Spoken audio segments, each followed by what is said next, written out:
नमस्कार प्यारे साथियों, आप सभी का स्वागत है आपके अपने चैनल राम संस्कृत क्लासेस में। तो हम लोग पढ़ रहे थे समास। तो समास में हमने द्वितीया, तृतीया, चतुर्थी, पंचमी, षष्ठी यानी समास तत्पुरुष समास के भेद पढ़ लिए थे। आज तत्पुरुष समास का अंतिम भेद है जिसका नाम है सप्तमी तत्पुरुष समास। तो आइए आज हम लोग सप्तमी तत्पुरुष समास का अध्ययन करते हैं और सप्तमी तत्पुरुष कैसे पहचानते हैं आदि आज हम अध्ययन करते हैं। तो देखिए, पहले लिखा है सप्तमी तत्पुरुष समास। क्या है सप्तमी तत्पुरुष समास, किसे कहते हैं? जिस तत्पुरुष समास का पूर्व पद सप्तमी विभक्ति में हो, यानी कि जैसे द्वितीया पढ़ा तो बताया पूर्व पद का पूर्व पद हो द्वितीया विभक्ति में, तृतीया तत्पुरुष समास पढ़ा तो पूर्व पद तृतीया तत्पुरुष पद। तो ठीक उसी तरह क्रमशः यदि सप्तमी तत्पुरुष है तो उसका पूर्व पद सप्तमी तत्पुरुष में होगा और उसके साथ क्या होगा?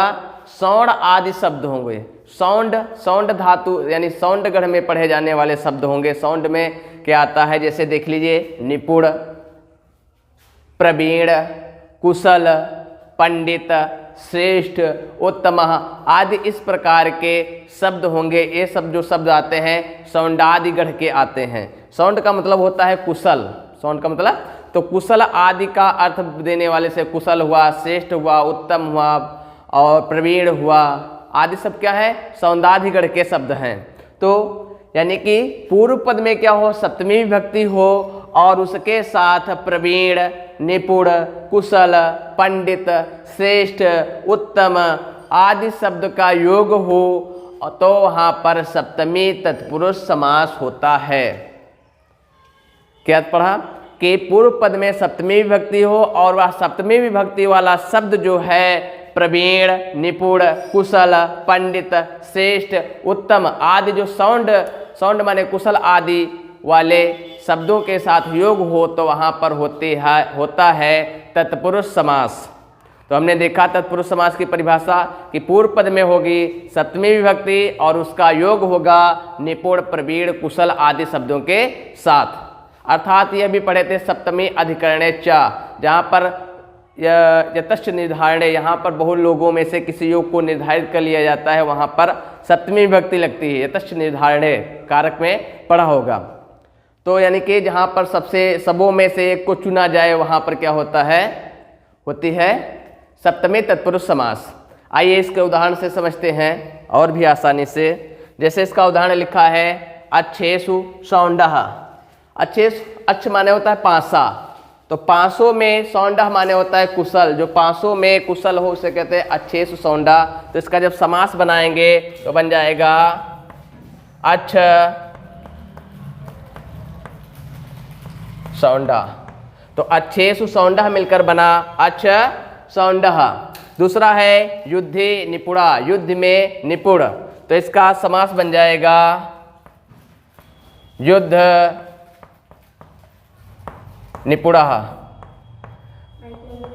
जब समास बताए थे तब ये बताए थे कि जब समास हम करते हैं तो बीच की जो विभक्तियां होती हैं इनका लोप हो जाता है। तो युद्धे में जो सप्तमी विभक्ति लगी है, अच्छेषु में जो सप्तमी विभक्ति का बहुवचन लगा है और युद्धे यानी सप्तमी विभक्ति का एक वचन लगा, ये लोप हो गया। तो युद्ध से निपुणः मिल गया, बन गया युद्ध निपुणः। दूसरा विद्यायाम प्रवीणः, प्रवीण आया, सौंड आया, निपुण आया और उसका योग किसका है? सप्तमी विभक्ति वाले शब्दों के साथ। विद्यायाम प्रवीणः बन जाएगा विद्या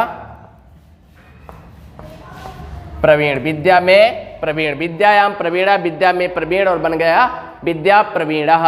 दूसरा बनेगा कार्य कुशला, कार्य में कुशल, तो कार्य इसका समास बन जाएगा कार्य कुशलः।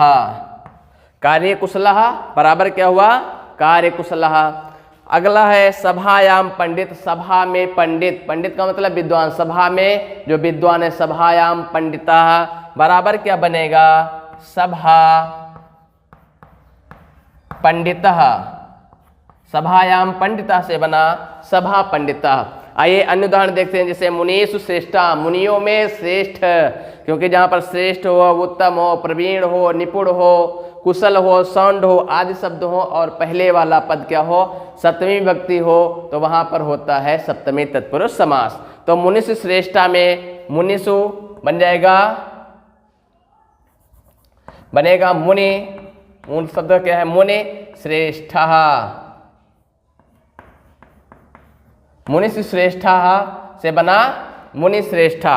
अब पुरुषेषु उत्तमः, पुरुषेषु उत्तम सप्तमी विभक्ति का बहुवचन है, पुरुषों में उत्तम, तो हो जाएगा इसका समास हो जाएगा पुरुष, उ का ओ हो जाएगा पुरुषोत्तमः।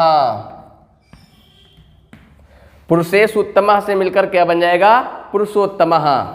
शास्त्रे प्रवीणा, शास्त्र में प्रवीण, तो इसका जब समास होगा तो बन जाएगा शास्त्र प्रवीणः। शास्त्रे प्रवीणा से मिलकर क्या बन जाएगा, शास्त्र प्रवीणः। अगला है प्रेमणि धूर्तः, धूर्ता हो जाएगा प्रेम धूर्तः,